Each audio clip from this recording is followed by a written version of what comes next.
Hello and welcome to Full Steam Ahead, the show where I, the Beledorian, take you through my Steam account. Basically what happened is I like to buy games. I like to buy lots of them and I like to not play any of them. I don't know why. Humble Bundle is probably my issue there. I seem to always just buy on there and go, hey, I want that game, but it comes with 10 others, and it's cheaper, so I'm going to buy it. And then I end up with hundreds of games. But today we're going to start off with a new game, one that was released recently, called Pillars of Eternity. As far as I understand, it's an isometric view, old school RPG. It's been very, very long time since I played anything like this, so I'm very intrigued to see how this goes. I've heard a lot of good things about this. In fact, when I was even contemplating getting this, my friends hadn't even heard of it, and they probably looked it up, bought it, and played it, and told me that I simply have to. And it's only been out a couple of days, so it's going to be hopefully well worth it. Let's have a quick look at the options. Expert mode is obviously disabled. I don't know what that is. Right, so it's more like a New Game Plus mode where it looks like it's going to be a bit more difficult, so I'm not going to do that. Generally speaking, I find that options in games tend to be exactly how the company wishes them to be. The only thing I would change, personally, is I always turn off full screen. I did that quickly, that's the only thing I've seen in this. Okay. Okay, that seems like an option. Not going to do it, but there's an option for everybody to have big heads. Just like in Arkham City or something like that, where you just run around with a huge head for no reason. Okay, let's have a look. So, game, I don't want to affect that. Controller. Also, it's all about moving with the mouse. Attack is A, X is cancel. Okay. Fairly simple stuff. I'm sure it's going to tell me all this. Auto pause at combat start. Okay, let's just crack on it. Now, don't want to do easy because I never do easy. Don't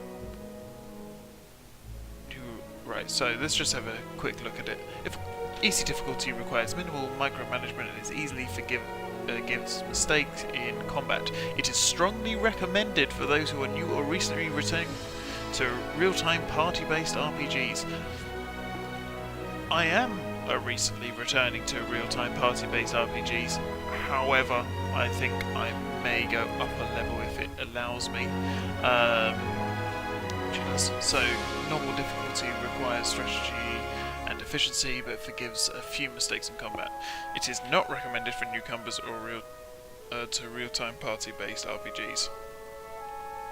I probably don't fit that category, but always play on normal. I mean, easy is just the way that you just burn through the story and go, oh, that was a good game, what's the next one? Which is probably what I might have to start doing in this series, just so that I can burn through the games quickly. But I'm not going to at this point. Not going to do that. What is Path of the Damned? Path of the Damned difficulties. Enemies receive a bonus to most stats and encounters and have many more enemies. Warning, this option can't be changed in-game. So the other ones can, so that's okay. It is only intended for players who want the most punishing encounters. I do not like that. And I'm going to ignore those ones. Oh, I'm man mode, so if you die, you die. And expert mode just makes it harder. Okay, so normal it is.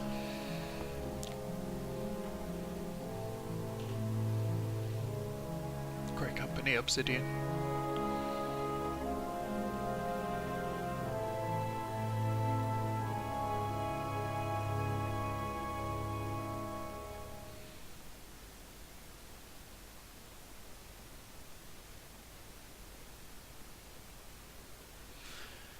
armor grants more protection but extends recovery for its wearers.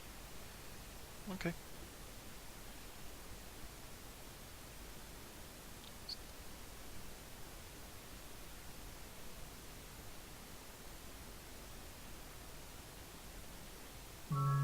Five wagons grope blindly for the path on a starless night, their master glancing ever upward to the skies for assurance that he is on the right course.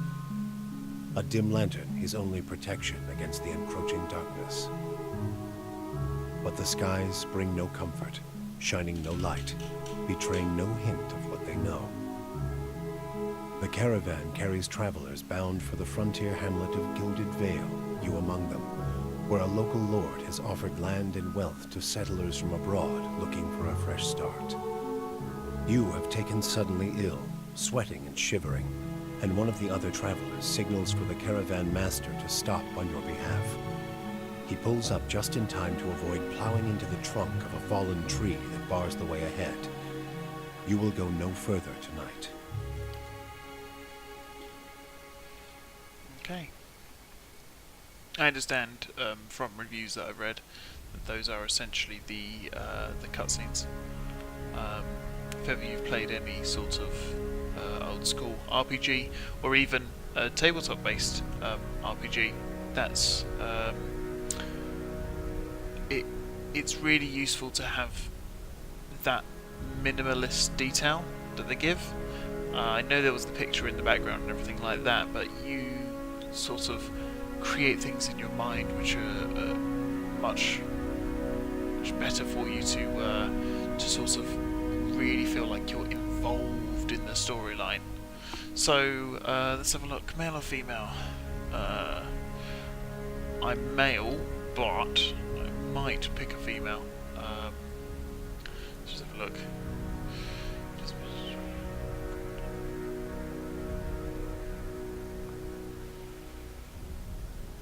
How are you going to say that? Narsitak. Maybe I should read these out. Maybe that's easier. The place of men in society varies from culture to culture. Cultures like Aedir and the Drywood place them in the forefront of the military, politics, and heavy labour.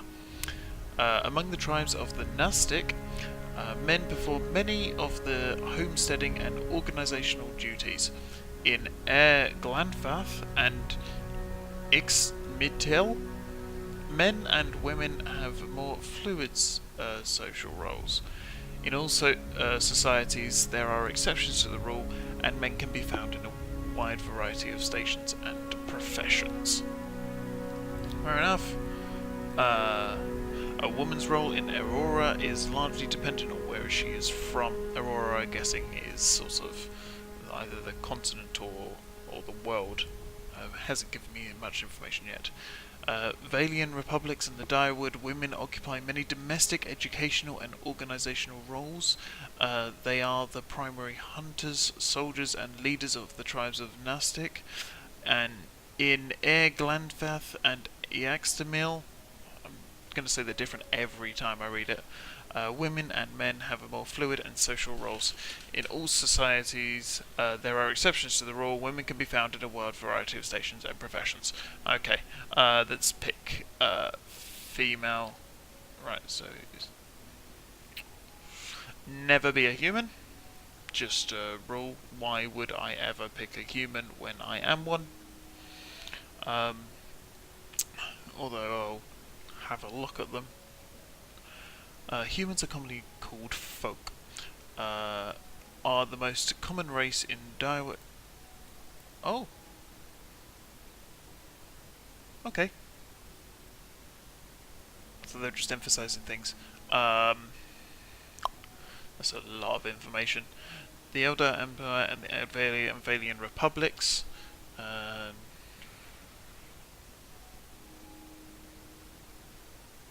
Okay.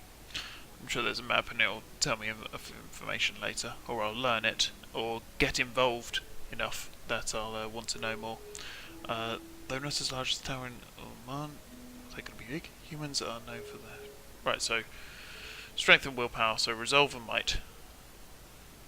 Resolve reflects the character's internal drive. determination, fearlessness, and the emotional intensity they can project to others. It can be useful for mental intimidation, leadership, and convincing performances. Oops, I've moved the mouse. In combat, it helps characters maintain concentration and contributes to the will and deflection. So, defense. And this is going to be strength, isn't it? Might. Might represents a character's physical and spiritual strength, brute force, as well as their ability to channel powerful magic during interactions, which can be useful for intimidating displays and acts of brute force. In combat, it contributes to both damage and healing, as well as the fortitude defense. Okay. Umawa.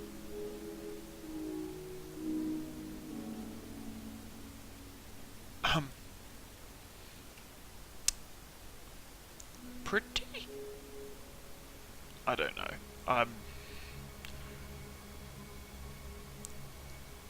Not really feeling it. The mighty Omoa are the largest of the Keith races and are commonly found in or near oceans. Though not truly aquatic, they have an affinity for water, and many of their civilizations, such as the Rautai, are based on naval dominance. They are known for their unparalleled strength.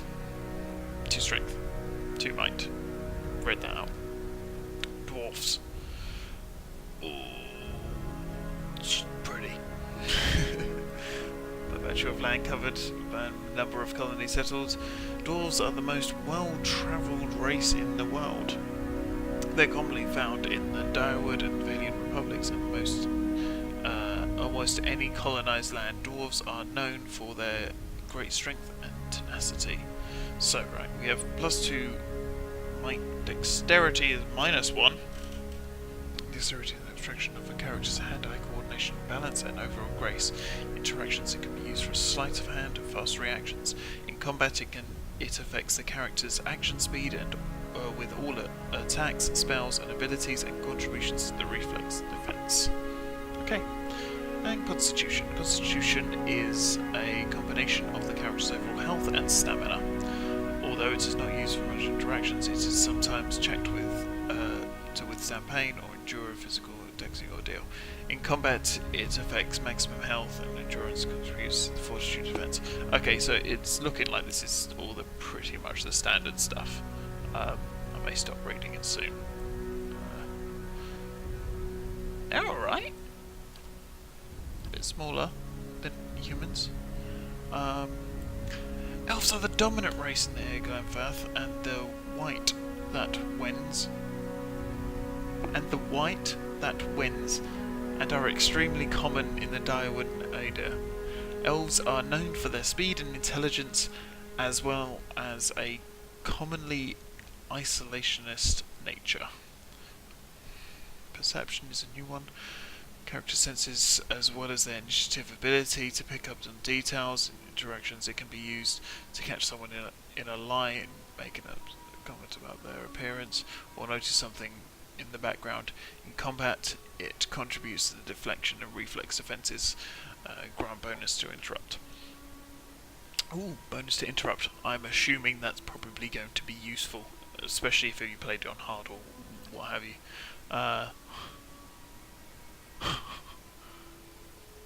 What is that? I need to see the male versions of some of these. Right, so let's have a look. Right. Oh. What? Okay. Human male.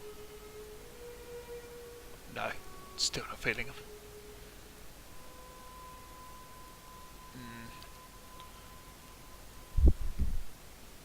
Elves are good. I'm alright with the elves. Right, I'll just have a... What the hell is that thing?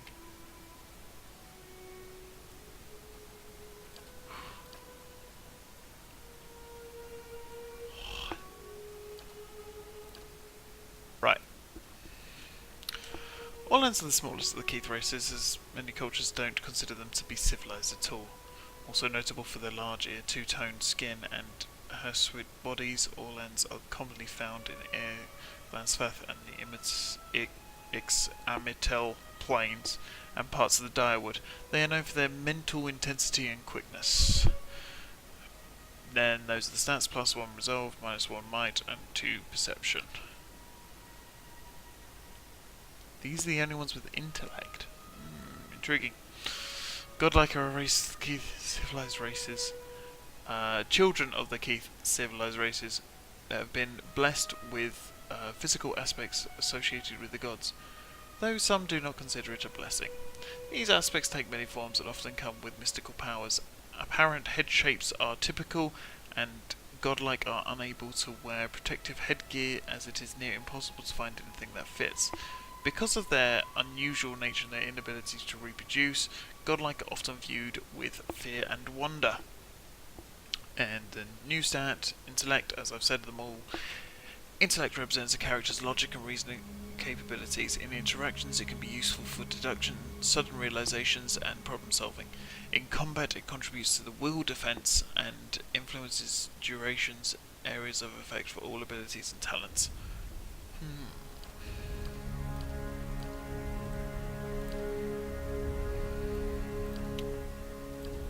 Right, the bottom three are much more interesting to me.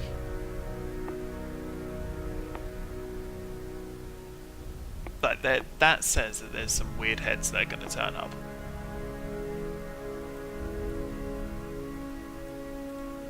It's a shame the appearance is all the way over there.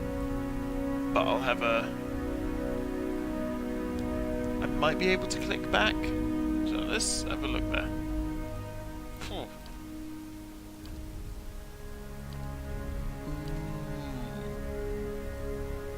Okay, so let's have a look at their sub-races.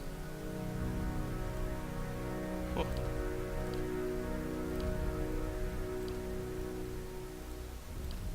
Just looking at the... I'm not reading them at the moment.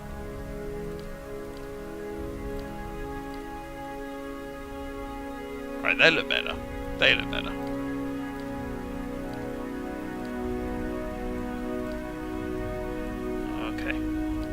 Godlike have a lot of options. Let's go with them. Death Godlike, most distrusted of their kind. Strange growths cover their eyes, or in some cases, the entire face, giving them sinister appearance. The growths are transparent for the godlike, but opaque from the outside, hiding their features. Death Godlikes are commonly killed at birth because many cultures consider them to be harbingers of doom. Right, so the bonus stat that you get is Death's Usher. When Death Godlike attacks an enemy with 25% or less endurance, their damage is increased.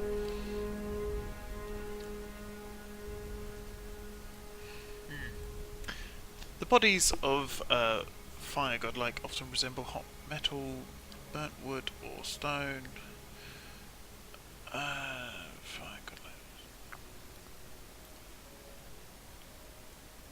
Godlikes are often objects of both reverence and fear in the Deathfire archipelago. Oh my god, I'm so bad at reading these strange words straight away. Many locals believe they have the power to awaken volcanoes. That would be awesome. Or that killing one will cause a volcano to awaken. Not a good idea, generally speaking. In the Direwood, fire godlikes are often seen as a sign of the blessing of Magrin, goddess of war and fire, at Forge. When reduced below 50% endurance, fire godlike glow like metal in the Forge, gaining damage reduction. Very good for a tank, and doing a small amount of fire damage to any creatures who hits them in melee. That is just awesome looking. Godlikes are the most tolerated of the godlike because they look awesome. Their skin tone and large moon-like growth on their foreheads. Oh, do they all have to have that? Oh well.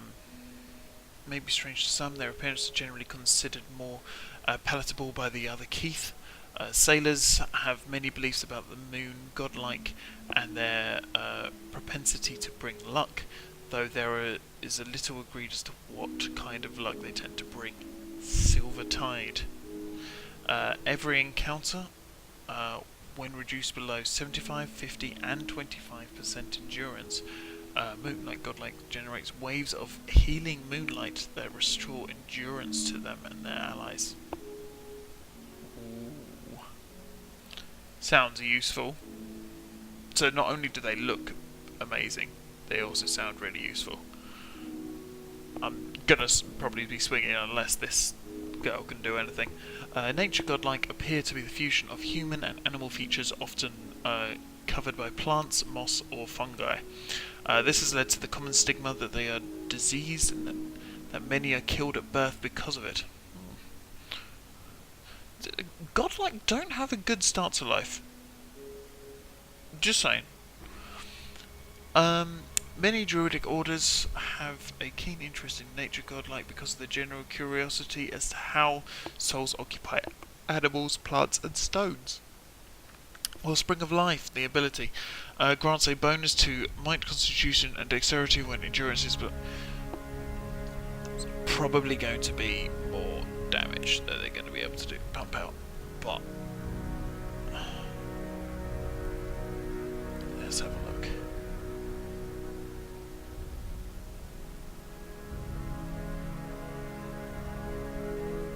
What?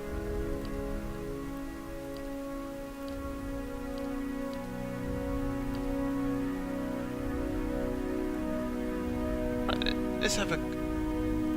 Can they all? No.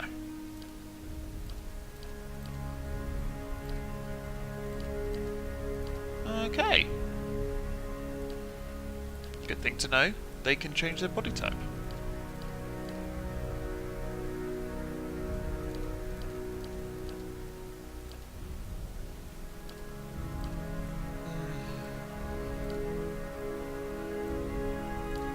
Fleeting between these. Like, that's just huge. Which is gonna look silly. Human is just normal size. Dwarf, it's the width. The width of the shoulders is just silly. So those two are certainly out. Human is normal, but probably prefer elf to human. I think I'm gonna go with elf. Right. Oh my word! What even is this? This, ladies and gentlemen, is a proper RPG. So much stuff. Right. We have... You know what? I've actually... It's taken me this long that I've forgotten. Dexterity and intellect. Okay. Okay then. Right. Not... Right, so this is going to be... Cypher...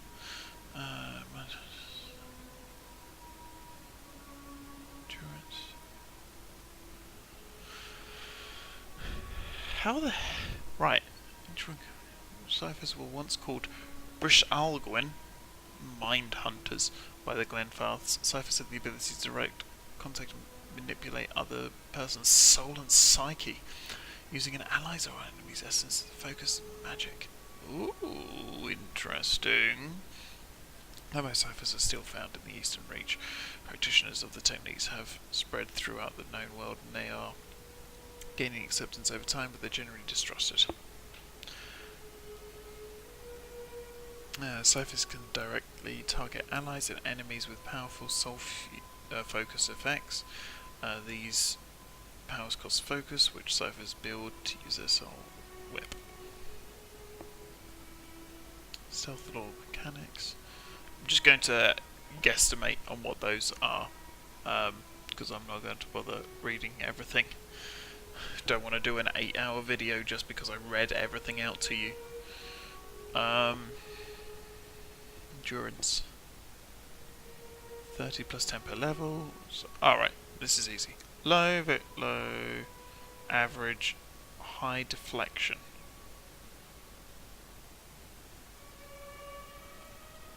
Okay. Not bothered by fighters, not really bothered by a paladin.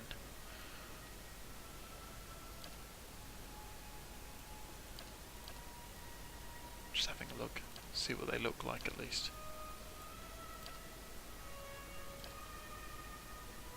Generally speaking, in these kind of things, I like to have my main character as more of a damage dealing person. I like range ideally, but I can be swayed. Rangers are warriors of the woodlands and masters of the hunt, always partnered with soul bonding animal companions. Right, I'm just gonna do the abilities now, because you can guess what these are. It's only Cypher and Chanter. A Chanter, I'm assuming, is like a bard, so it's only why I really needed to look at Cypher. The Rangers share a bond with an animal companion. Ooh, hunters. And companions fight at the ranger's command and are extremely valuable for its ability to run interference. Animal companions don't do much damage, but they have a high damage reduction. The link between the ranger and companion is powerful. If one goes down in battle, the other suffers as well. Some stealth survival, high endurance, very high accuracy, and high. So we had, on the other one was very low, average, then high. And now this is just so much stronger. Must be other things. Massive abilities to go with these. I'm not going to have a wizard.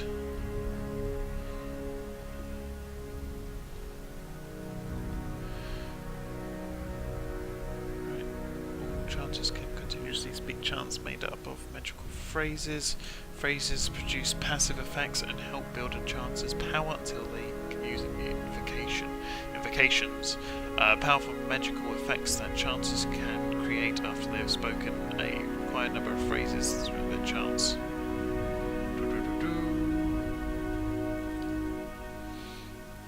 Shapeshift. So it's a melee form that you get.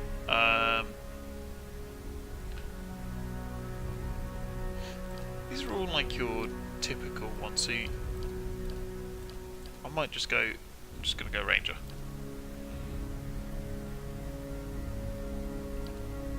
Oh, I just wanted to read it. So I get to choose one of these. As he or she would with flee and prey, the hunter aims for a spot that will slow the enemy's progress, hobbling the target and inflicting raw damage over time. So dot 2 per encounter, speed average, range 6 meters, doesn't interrupt, and then they're slowed. So an interrupting shot that does a little dot on it as well, and slows quite a lot. So that's quite nice. Designates a single target as prey, giving the ranger and animal companion a damage bonus against their target. 1 per encounter.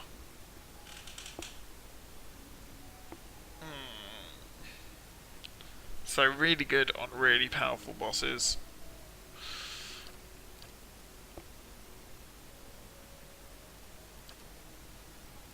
No, I'm gonna go with Mark Prey.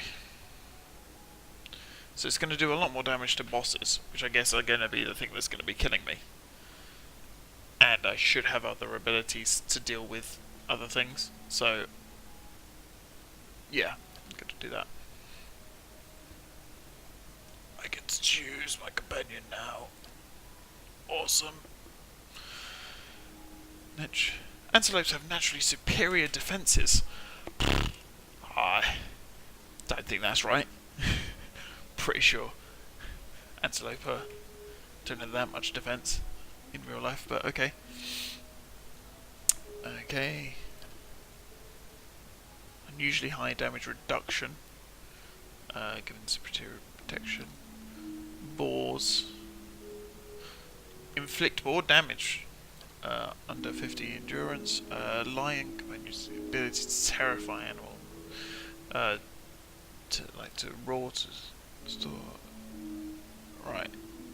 So lions fear, stags can activate a melee attack that does damage to all enemies in a small area around the main target. I don't know whether that's going to be a great thing to have with my marked target ability, because the marked target will mean that I'll be able to do loads of damage to one. But then this one will at least give me some AoE, whereas it doesn't give me a bonus enough. Let's have a look. So Wolf is probably do more damage. Can more easily avoid disengagement attacks.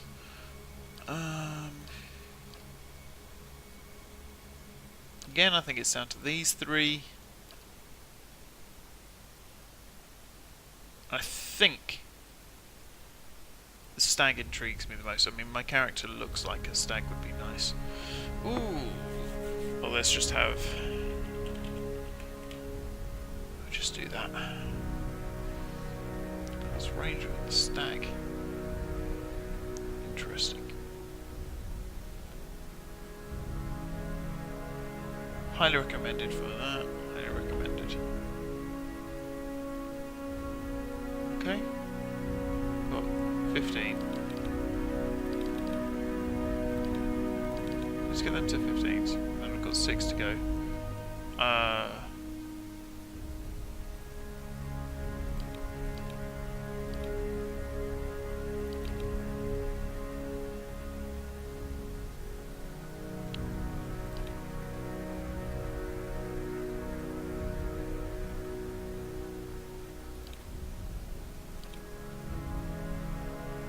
I think that looks about right. About right.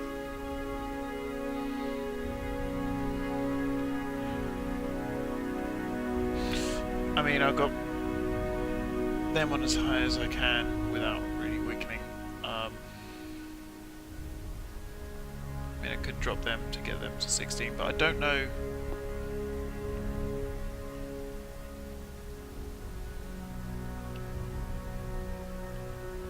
Yeah, I have no idea. Oh, so this is just going to change. I feel like they should have given me this option prior to the last one, but... So, +1 resolve, +1 dexterity, +1 resolve, +1 intellect, +1 constitution, might, perception. White to the Wens. I'm so intrigued by that name. What was the dexterity one?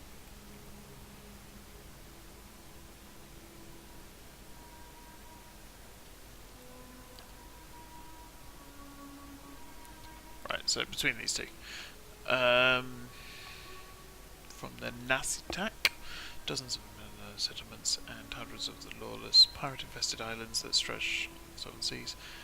Deadfires to board dwarves, Samana, and mixed variety of other races. Deadfire Archipelago is the last stop for anyone headed east. Multitude of monsters and sea creatures infest the ocean beyond. Triple impossible. Okay. This is a big thing, and I haven't even got to appearance yet. Oh. Large, cracked southern expanse of polar ice. The Wens is a home to pale elves and small colonies, daring explorers, outcasts and adventurers. Virtually no plant life grows in the White. It is home to many hardy species of dangerous animals that forage from the sea or prey among each others to survive. That just, like, with my character looking like this and acting, I feel like that's going to be the correct way forward. I'm not too bothered by stats on that one. Yeah. +2 law, +1 stealth and survival. Explorer, stealth and survival.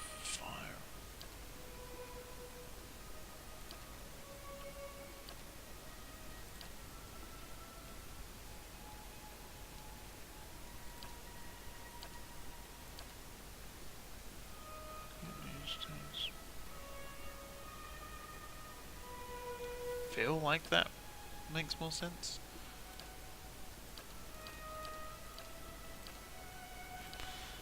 I feel like Drifter. Feels more how the character what. Ooh.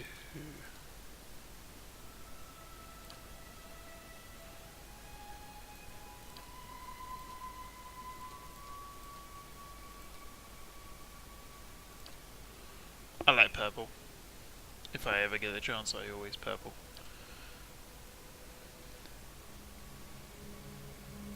Oh.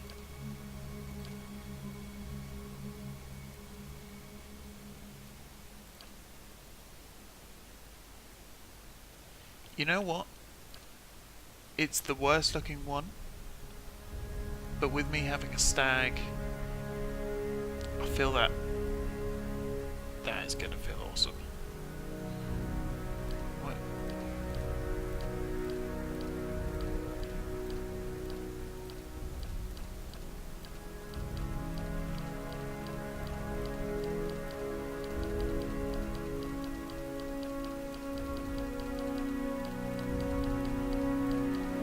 Just giving you a quick look at what they all.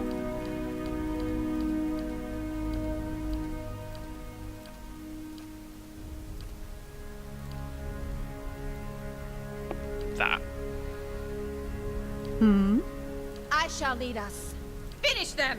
Time to see and not be seen. Eh? Leading the way. Onward! Keeping quiet. Huh? Follow me. Take them down! Well, now I am leader of the group. I've got this. Steady does it. Follow me. Yeah, I like that.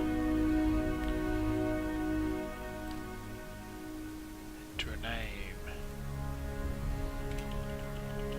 Let's go for a name that I quite like going for. Let's have a look.